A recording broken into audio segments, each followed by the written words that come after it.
not just gonna end with, oh, bloody Richard, miserable England. I'm gonna be like screaming. And so like, I'm to channel my inner crazy person. Anna Grace's is like starting out really chill, and like Richard Hastings is like, yeah, I trust all y'all are cool, dude. And then Hannah's is when he starts to like. Mine's gonna be like when he's like in his first kind of denial phase, and he's like, no, Stanley, your dream's not gonna happen. Like Richard and I are friends. And then like yours starts to, Yeah, and then I end up like talking about how he says he doesn't trust Richard, and like you see that he like really doesn't believe, and he's really like playful about it. Like and he's like, I mean, like I'll die before Richard will become king. Like that's gonna happen, and then it does happen, and it's like, oh crap. And then Caroline is like, English. Caroline's like he's finally like, oh, like Richard's not the person I thought he was. Like I actually can't trust him. And so then that's where it ends, because then he gets executed. Okay, so I'll say like what I'm gonna say is. Okay, so I know we talked last class about how like in between, like when we say our Hastings lines, that we would say like our Our little spiel. Our origins. Yeah, and so we talk about that. So are we still gonna do that? Yeah. Like say our reflection of it, and then go into our lines. And then, I think that'll. Okay, because I think that would be a good idea. I agree. I think it's your idea. And I think we should still at the beginning do like introducing the actors, and we can all like walk in dramatically. And I think we should still do. Remember how AC like zoomed into the title of our. Like, yeah, we definitely. We should still make that be the title of like the play. And we can do like a voiceover on it or something. Yeah. Or like dramatic music. Yeah, oh, and I've got the music for my scene. So are y'all gonna do music with your lines? No. Okay. Wait, Sorry, you have music? Yes, I have music. It's I this wanna really hear it. creepy song. Okay. It's literally just like creepy, half dubstep, half creepy. Half dubstep, half creepy. Also, I don't think it doesn't really matter the order of who films when, right? Because we can just edit it together, right? Yeah. And we can take separate videos. And we also like can obviously we need to like practice first, and then we can like go into the real thing. Oh my God.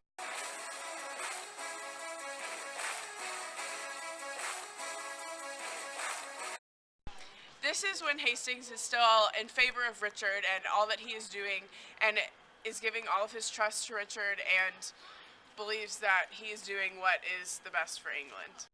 Good time of day unto my gracious lord. With patience, noble lord, as prisoners must. But I shall live, my lord, to give them thanks, that were the cause of my imprisonment. So prosper I, as I swear, perfect love. So in my lines, Hastings is actually talking to one of Stanley's messengers, and he's telling the messenger to return to Stanley and to say, not to worry about what Richard is planning on doing, because Hastings and Richard are really good friends, and Hastings really trusts and looks out for Richard, and so he doesn't think that Richard would ever do anything diabolical. And he also tells Stanley that he's crazy for thinking that his dreams are going to turn out to be reality. And he doesn't want Stanley to accuse Richard when, as far as Hastings knows, Richard hasn't done anything wrong. And so this is part of his, denial phase, and he believes Richard to be the good guy.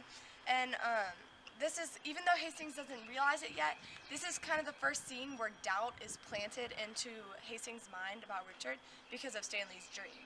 And so irony is also used in the last few lines, because Hastings says that they're all going to go to the tower, they're going to have a meeting, and Richard's going to prove to be a nice guy, when in reality Richard is planning on killing Hastings at the tower.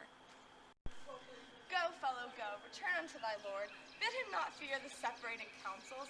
His honor and myself are at the one, and at the other is my servant Catesby, where nothing can proceed that toucheth us, whereof I shall not have intelligence. Tell him his fears are shallow, wanting instance.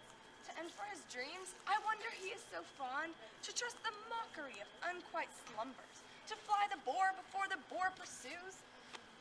Were to incense the boar to follow us, and make pursuit where he did mean no chase. Go bid thy master rise and come to me, and we will both together to the tower, where he shall see the boar will use us kindly. Okay, so in this scene, we start to see Hastings' true colors come out. He kind of starts to say, no, I don't support Richard as king. That's an idiotic idea. So we just start to see that he's not into this, and he does pay for that later. And yeah, I'll have this crown of mine cut from my shoulders, ere I'll see the crown so foul misplaced. But canst thou guess that he doth aim at it? So these scenes are super ironic, because Hastings basically says, oh, well, Richard's never going to be king as long as I'm alive. And as evident as the play goes on, Richard only becomes king after he's killed Hastings. So that's just kind of interesting to look at, that Hastings says, I'll be dead if you're king, and he is. But that I'll give my voice on Richard's side. To bar my master's heirs and true descent, God knows I will not do it. To the death. So in this part of Hastings' life, he finally realizes that he's not in denial anymore, and he realizes how much he hates Richard, and how much Richard has just been tripping, and like, he predicts that Richard is going to bring England to its downfall. So in these lines, I chose to portray Hastings as if he was like overcome with everything that's happened in his life, and that he's finally not in denial anymore, and he's going crazy.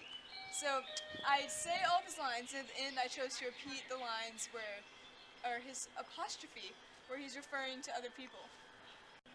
There's some conceit, or other likes him well, but by his face straight shall you know his heart.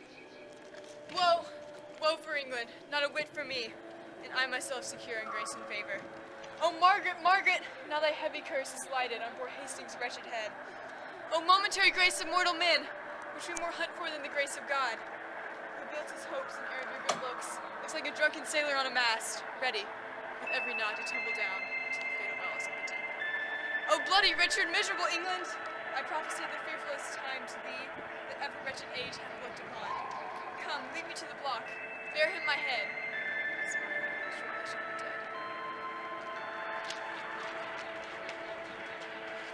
Oh Margaret, Margaret! Oh momentary grace of mortal men! Oh bloody Richard! Miserable England!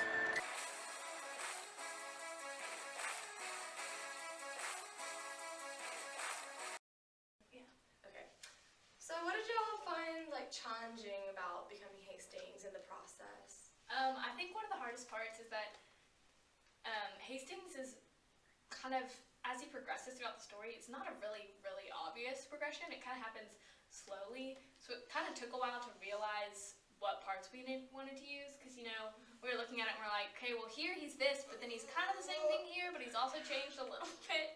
And you kind of really had to look at him as a whole and take the whole story into account and not just certain parts of it. Mm-hmm. And I think it was also hard, just like in general, to, act it out because it's Shakespeare. You know, it's a different kind of language than what we would usually kind of use in plays and stuff. So it was kind of hard to get the lines like kind of memorized and do all that. So. In the end, I think we all did a really great job of it, though. Yeah. I think it really came together. Stellar! Yeah, and I found it interesting how because when you're preparing and like reading over your lines, you don't really get the full effect, like when you're actually saying them and in the moment, and you kind of see more of Hastings than you did before. Yeah. Yeah, I know I did not know a lot about Hastings before this, and then I realized just really how much of an important character he was once we put this together. He's very integral to the story. Yeah, I feel like when we actually kind of delved into the lines and figured out which lines worked best, I feel like we really, realized like his transition of, just being the loyal friend, Richard and I, we're cool, to the part where he just realizes how bad of a guy Richard is and all the bad things that he's done, and he realizes and he regrets actually his actions for defending Richard. So yeah. Shall we give ourselves a round of applause?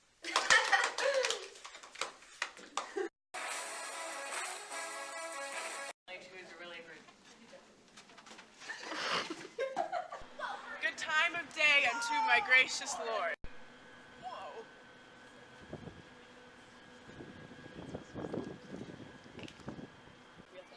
Oh my God, I'm freezing. Are you serious? What?